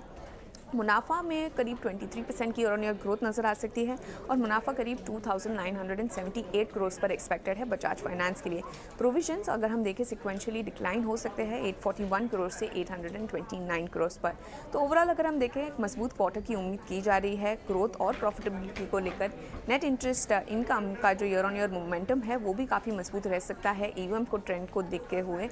ओपेक्स पर कंट्रोल और बेटर अदर इनकम के चलते पीपीओपी को भी अच्छा सपोर्ट मिलता हुआ नजर आ सकता है और हम एक्सपेक्ट कर रहे हैं कि मार्जिन्स में थोड़ा सा मॉडरेशन आ सकता है और क्रेडिट कॉस्ट भी आगे चलते थोड़े मॉडरेट हो सकते हैं। सुधरते कलेक्शंस के चलते एसेट क्वालिटी में भी सुधार आने की उम्मीद की जा रही है।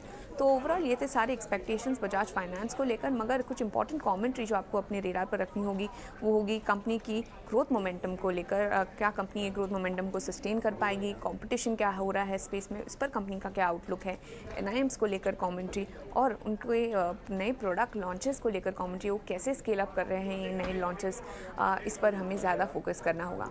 तो ऑल इन ऑल अगर हम देखें तो बजाज फाइनेंस की तरफ से हम एक्सपेक्ट कर रहे हैं अच्छे सेट ऑफ नंबर्स और इसी के चलते स्टॉक फोकस में अच्छे सेट ऑफ नंबर्स। और इस वक्त आप देखें तो टॉप गेनर भी है बजाज फाइनेंस। बजाज फाइनेंस पे क्या बीटीएसटी ट्रेड लेंगे आप ध्वनि, या फिर मेजर ऑफ द मूव हो गई है? प्रियंका, यहाँ पे बीटीएसटी ट्रेड के तरीके से मैं बजाज फाइनेंस को नहीं देखूंगी, क्योंकि आज के दिन में हमें जो 2.5% की मूवमेंट मिली है, तो इससे पहले की जो हमें डाउनवर्ड यहाँ पे मूवमेंट मिली थी उसके ऑलमोस्ट 61.8% फिबोनाची लेवल के पास हम ट्रेड कर रहे हैं। तो करंट लेवल से बीटीएसटी या फिर कोई भी एक कैरी फॉरवर्ड ट्रेड यहाँ पे नहीं बनता है। जिसके पास भी ये ली हुई पोजीशन है तो उनको मेरी ये सलाह रहेगी कि आप 6127 के पास इसका प्रॉफिट बुकिंग का रेट रखिएगा। उसके अलावा यहाँ पे ये इसको कोई भी न्यू ट्रेड की तरह यहाँ पे ट्रीट ना करा जाए, नहीं ट्रीट करना चाहिए। एचडीएफसी लाइफ पर आप इनफैक्ट बड़ा ड्रैगर अगर निफ्टी के देंगे तो टॉप लूजर में एचडीएफसी लाइफ है। कल इसमें एक बड़ी सर्ज आई थी because of the RBI not to acquire more stake from HDFC bank. आज ये क्या है, ये सिर्फ टेक्निकल रीजन से या प्रॉफिट बुकिंग दिख रही है या फिर दबाव है, नए फर्दर शॉट्स बनते हुए दिख रहे हैं? क्योंकि कल एचडीएफसी लाइफ के नंबर्स हैं। राजेश, एचडीएफसी लाइफ पे क्या करना है? तो देखिए, कल खबर के चलते स्टॉक ने एक पुल बैक जरूर दिया था और जिस तरीके से स्टॉक ऑलमोस्ट 550 के आसपास से ही वापस से रिवर्स होते हुए दिख रहा है, जो कि कोइंसाइड करता है स्टॉक के अपने 100 day as well as 200 day moving average के आसपास। तो हमें लगता है कि 555 का लेवल क्लोजिंग बेसिस पे क्रॉस होना काफ़ी इंपॉर्टेंट रहेगा एचडीएफसी लाइफ में। बट ओवरऑल अगर इसके सेटअप को एनालाइज करें तो हमें लगता है ये स्टॉक में जो ये डिप मिला है टुवर्ड्स, अगर ये स्टॉक 520-515 की तरफ आता है तो वहाँ बाय किया जा सकता है, क्योंकि स्टॉक का सेटअप देखें तो अप स्लोपिंग चैनल में ये ट्रेवल करते हुए दिख रहा है डेली चार्ट पे और वीकली चार्ट पे। तो हमें लगता है स्टॉक में एक अप ट्रेंड तो यहाँ से सेट हो चुका है, लेकिन प्राइस एक्शन में थोड़ा सा अभी हमें लगता है 555 के लेवल को क्रॉस करने के बाद फर्दर एक्सटेंशन आएगा प्राइस का। बट डिप्स में बाय करने की सलाह 515 के आसपास अगर मिलता है तो एक अच्छा बाय होगा वहाँ। खैर इस बीच क्योंकि आपको वंदे भारत ट्रेन तो आपको दिखाई हमने आपको रेलवे स्टॉक्स के बारे में भी जानकारी दी है और आप आरवीएनएल के अंदर ऑलमोस्ट 20% का सर्किट लग गया। आज सुबह ये शेयर हमने नोटिस भी किया था आपके लिए और मानसी भी ये बात कर रही थी कि आज रेलवे स्टॉक्स तो हमको पूछने ही चाहिए, तो हमने आपके लिए एक स्टॉक्स ढूंढ के रखा था आरवीएनएल। हालांकि कई और रेलवे काउंटर्स भी हैं, लेकिन ये शेयर सुबह से ऐसा लग रहा था कि एक ब्रेकआउट कैंडिडेट बन सकता है। माफ़ कीजिएगा, ये शेयर अब 20% का सर्किट पे आज लॉक हो गया। 105 रुपये का लेवल है, 20% का अपर सर्किट आरवीएनएल के अंदर आज लगा। आज सुबह इसने काफ़ी अच्छा ट्रेड दिया। सुबह हमारे मेहमानों ने भी इसको बाय कॉल में बाकायदा डाला। हमने उनसे कैटेगोरली ये भी पूछा था, राहुल से हमने सवाल पूछा था आज सुबह कि मान लीजिए अगर मेरे से छूट गया, मैं भूल गया, मेरे को पता नहीं चला इसके बारे में, तो क्या मैं पछताऊँ, क्या मैं आरवीएनएल अभी भी ले लूँ? उस समय भाव था 91 का, मेरे को अच्छे से याद है।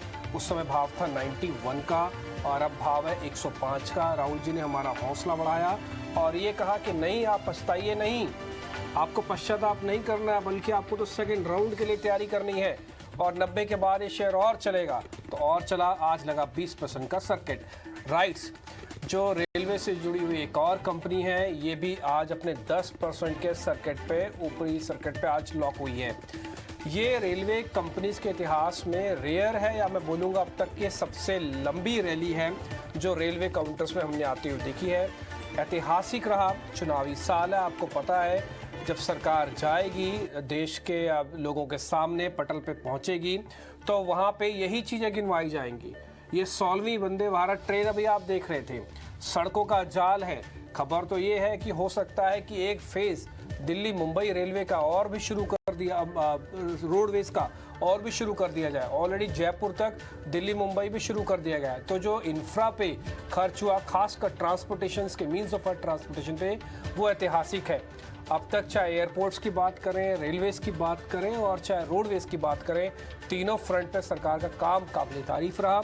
ये हम नहीं कह रहे, बल्कि ये देश की आम जनता का भी एक व्यू पॉइंट बनता है। रेलवे विकास निगम 20% के अपर सर्किट पे, रेट्स 10% के अपर सर्किट पे। सरकारी कंपनीज में जो रेलवे वाला हिस्सा है वो अपने आप पे पूरी तरह से रिस्ट्रक्चर हुआ और आप देख पा रहे हैं क्या शानदार मोमेंटम इसमें देखने को मिल रहा है। खासकर उन निवेशकों को काफ़ी अच्छा फ़ायदा होगा जिनके पास से पोजीशंस होल्ड पड़ी है, और उन फंड्स को भी काफ़ी अच्छा फ़ायदा हुआ होगा जिन फंड्स के पास ये पोजीशन एज अ होल्ड अभी भी रखी हुई है और उनके निचले स्तरों पे खरीदा हुआ है। ठीक है, अब तो सर्किट है तो ये पूछना थोड़ा बेमानी हो जाएगा कि इसको BTST करे ना करे, ले तो आप पाओगे नहीं, आपकी कल की कल देखेंगे। तो ये हमने आपके सामने बात रख दी। एक काम और करते हैं, क्योंकि मार्केट इंडाइसिस के हिसाब से भी देखना ज़रूरी होता है। वहाँ पे कुछ आपने शॉर्ट्स के सौदे ढूंढना शुरू करो, क्योंकि 850 और 42,000 850 पे एक लाइन ऑफ रेजिस्टेंस है, वो पता नहीं पार होगी नहीं होगी, वो चेक करेंगे, एक्सपायरी वाला समय है। इन्फोसिस एक बार राजेश सर आप चेक करोगे क्या? सुबह से मेरे को लग रहा है कि पता नहीं इन्फोसिस क्यों नहीं मार्केट की सपोर्ट कर रहा, कर भी नहीं रहा है। इन्फोसिस में कुछ शॉर्ट्स खोले जा सकते हैं क्या सर? अब एक्सपायरी की तरफ हम बढ़ रहे हैं और ऑलमोस्ट अगर हम देखें तो पूरे throughout the series short built up ही देखने को मिला है इन्फोसिस में। तो मुझे लगता है कि एक्सपायरी तक तो प्रेशर रहेगा। एक्सपायरी के बाद एक बार देखना होगा रोल ओवर एक्टिविटी किस तरीके से प्ले आउट होती है स्टॉक में, क्योंकि काफ़ी ओवरसोल्ड ट्रेजेक्ट्री में स्टॉक ट्रेड कर रहा है नियर टर्म शॉर्ट टर्म के हिसाब से। तो थोड़ा यहाँ पे हमें लगता है रिस्की हो सकता है शॉर्ट करना, क्योंकि ये 1200 का लेवल एक साइकोलॉजिकल लेवल बना हुआ है स्टॉक के लिए। प्रीवियस जो बड़ा फॉल बना था लास्ट वीक में, उसमें 1200 के आसपास के ही लो बना के स्टॉक ने थोड़ा पुल बैक दिया था। तो फ्रेश शॉर्ट अगर इसमें ओपन करना है तो वो 1200 के नीचे ही करें। और हमें लगता है कि हम एक्सपायरी की तरफ बढ़ रहे हैं तो थोड़ा अवॉइड भी करना चाहिए, क्योंकि रोल ओवर एक्शन इसमें जरूर आते हुए दिखेगी। तो रोल ओवर के एक्शन के बाद अगर पुल बैक बनता है टुवर्ड्स 1270 1280 की तरफ, वहां पे शॉर्ट करेंगे तो थोड़ा सा रिस्क टू रिवॉर्ड फेवरेबल होगा। तो ये राय आपको इस वक्त इन्फोसिस के चार्ट्स पर मिलती हुई दिखी है, लेकिन एक बार प्लेटफॉर्म स्टॉक्स का रुख करते हैं। BSE के चार्ट्स को टीवी स्क्रीन पर लेकर आए। CDSL, MCX, ये सारे के सारे स्टॉक्स में आज अच्छी खासी एक्शन, और सबसे आगे BSE के चार्ट्स ऑलमोस्ट 8% की तेजी यहाँ पर दिखाते हुए अच्छी मजबूती है। और इनफैक्ट अगर यहाँ पर देखें तो लगातार ट्रांजैक्शन वॉल्यूम्स में बढ़ोतरी जो देखने को मिल रही है वो प्लेटफॉर्म स्टॉक्स के लिए काफ़ी हद तक काम आ रही है। न्यू इनिशिएटिव्स की भी अगर बात करें, पिछले साल से लेकर अब इस साल तक कई सारे प्रोडक्ट्स जैसे कि spot gold trading, electricity futures trading, ये सारे के सारे नए इनिशिएटिव्स थे जिन्होंने प्लेटफॉर्म स्टॉक्स को काफ़ी हद तक एक नए टेक्नोलॉजिकल डेवलपमेंट की तरफ बढ़ाया, और इसी का असर है कि आए दिन हम इन स्टॉक्स में अच्छा खासा एक्शन देखते हैं। और साथ ही रिकॉर्ड डीमार्ट अकाउंट्स और स्टॉक मार्केट पर लोगों का रुझान है जो कि इन स्टॉक्स को काफ़ी अट्रैक्टिव बनाता है। ध्वनि, BSE लिमिटेड को देखें 8% की तेजी, MCX, CDSL आज अच्छी मजबूती दिखा रहे हैं।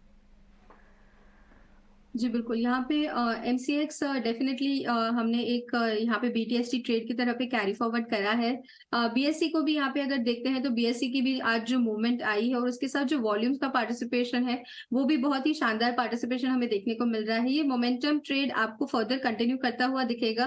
शॉर्ट टर्म में यहाँ पे आपके जो टारगेट्स बनते हैं तो 520 तक का एक टारगेट बनता है। 520 को क्रॉस करने के बाद 550 तक का भी आपको इसके अंदर एक अपसाइड का मोमेंटम विटनेस करने को मिलेगा। जिनके पास ऑलरेडी पोजीशंस है उनको होल्ड करके रखिए। फ्रेश पोजीशंस जो लेंगे उनके लिए यहाँ पे जो स्टॉप लॉस बन जाएगा तो 475 के स्टॉप लॉस के साथ इसको लॉन्ग करना है। राय आपको मिलती हुई, लेकिन इस वक्त बाजार में कहां से सबसे ज्यादा पॉजिटिव कंट्रीब्यूशन आ रहा है? इंडेक्सेस में हम देख रहे हैं ये हफ्ते की शुरुआत ही काफी अच्छी नजर आई है और इस हफ्ते की शुरुआत में सेक्टर स्पेसिफिक और स्टॉक स्पेसिफिक माहौल काफी बढ़िया बना है। आज के सेंटिमेंट्स को अगर देखेंगे, कई सारे स्टॉक्स हैं जो कि अपमूव दिखा रहे हैं और इंडेक्स की चाल कैसी है, फाइनल क्लोजिंग कैसी है, आइए प्रियंका से समझते हैं। Over to you Priyanka. शुक्रिया। देखिए, क्लोजिंग में थोड़े से इंटरडे ट्रेड स्क्वायर ऑफ हुए हैं, इसलिए आपने बाजार को हल्का सा नीचे आते हुए देखा, लेकिन मूव आज स्पेसिफिक मिड कैप सेगमेंट में काफ़ी रही। पहले निफ्टी गेनर्स की बात करते हैं, क्योंकि बड़ी अर्निंग्स इस हफ्ते जो आनी है उसमें बजाज फाइनेंस अच्छे नंबर्स एक्सपेक्टेड है। टॉप गेनर में आपको पहले टॉप 5 गेनर्स में बजाज फाइनेंस का स्टॉक है। अडानी स्टॉक्स में आज अच्छा पुल बैक था, अडानी एंटरप्राइज दूसरे नंबर पर है।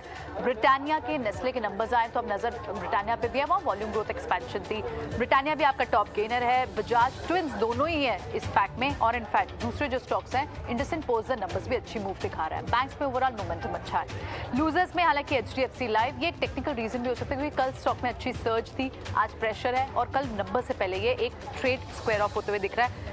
HDFC लाइफ हो, UPL हो, HDFC ट्विंस हो, ये आज लूजर्स हैं और साथ ही आपको एक्सिस बैंक और टेक महिंद्रा जैसे स्टॉक्स में भी मूवमेंट है। न्यूज़ बेस्ड एक्शन आज मिड कैप स्टॉक्स में काफी देखने को मिल रहा है। मिड कैप लूजर्स की पहले बात करते हैं, उसमें आपको CG दिखेगा, क्रॉम्पटन ग्रीव्स कंज्यूमर, और वहाँ पर बड़ा रीजन है उनका जो मैनेजमेंट चेंज की जो अनाउंसमेंट है। Pritam Ghosh new MD new CEO होंगे और उनके साथ ब्रोकिंग हाउसेस का भी जो एक एस्टिमेशन निकल कर आ रहा है वो कि उनका एक्सपीरियंस इलेक्ट्रिकल बिजनेस सेगमेंट में इतना नहीं है, जिसके चलते बाजार स्ट्रीट बहुत कन्विंस नहीं है उनकी इस लीडरशिप चेंज से, और जिसके चलते आप स्टॉक पे रिएक्शन देख रहे हैं। दूसरे जो स्टॉक्स हैं उसमें आपका मैक्स हेल्थ केयर है, एंड सेकेंड जो टॉप लूजर है मिड कैप स्पेस में वो है इप्का लैब, क्योंकि इप्का लैब का यूनिकैम में जो स्टेक है उस डील पर कई सारे क्वेश्चन है। एक तो US मार्केट में अपना फोरे बढ़ाने की, अपना स्ट्रेंथ बढ़ाने की, मार्केट कैप्चर करने की इप्का लैब की इस डील पर संदेह इसलिए भी है क्योंकि US वैसे ही फार्मा कंपनीज जो US में, यूरोप में डोमिनेटेड हैं, उनके लिए बहुत सारे कंसर्न्स हैं, तो डील की वैल्यूएशन भी एक्सपेंसिव है। इस चलते आप देख रहे हैं इप्का लैब पर भी 10% का डेंट आज देखने को मिल रहा है। गेनर्स में अगर आप बात करें मिड कैप गेनर्स पे, तो एक पूरा स्पेस अच्छा खासा न्यू एज प्लेटफॉर्म, चाहे जोमेटो हो, डिलीवरी हो, पेटीएम हो, सब में अच्छी मूव है। इनफैक्ट 52 वीक लो से तो काफ़ी रिकवर हुए हैं स्टॉक्स। जोमेटो के क्योंकि नंबर्स पर एक सिटी की भी अच्छी एस्टिमेशन का रिपोर्ट आया, तो एक रब ऑफ इफेक्ट आपको पेटीएम जैसे स्टॉक्स पे भी देखने, पेटीएम में भी दिख रहा है, डिलीवरी में भी दिख रहा है, पेटीएम पे तो नहीं है माफ़ कीजिए, डिलीवरी पे देखने को मिल रहा है, जोमेटो पे देखने को मिल रहा है, पॉलिसी बाजार, इन सारे स्टॉक्स में दिख रहे हैं। तो ये स्पेस भी बाजिंग है जो मिड कैप गेनर्स है, और साथ ही top mid cap gainer ABB है, क्योंकि ABB ग्लोबल की जो कमेंट्स आए रिजल्ट्स के बाद वो इंडियन बिजनेस को लेकर भी काफ़ी प्रॉमिसिंग है। सो ये सारे रीजंस हैं और ये बड़े स्टॉक में मूवमेंट आपको आज देखने को मिल रही है मिड कैप स्पेस से और साथ ही निफ्टी के स्पेस से। लेकिन आज 17,800 भी आपने टच किया निफ्टी पर। बैंक निफ्टी ने 3 मंथ का अपना इंट्राडे हाई भी आज टच किया। स्मॉल कैप ने भी आज 200 DMA को क्रॉस किया। सो ओवरऑल बुल्स की ग्रिप में एक अच्छा सेशन दिख रहा है और अब भी शॉर्ट कवरिंग के ट्रेड्स यानी लॉन्ग के ट्रेड्स ही इनिशिएट करके जाने चाहिए, ऐसा हमारे एक्सपर्ट्स भी मान रहे हैं। फिलहाल शो को यहीं समेटते हैं। राजेश और ध्वनि, आप दोनों का ही बहुत बहुत शुक्रिया, आज आपने समय दिया और ये सारी ट्रेडिंग स्ट्रैटेजी हमसे डिस्कस की। इसके साथ मुझे डिम्पी और मानसी को दीजिए इजाजत, लेकिन लगातार अपडेट्स जारी रखने में जाएगा।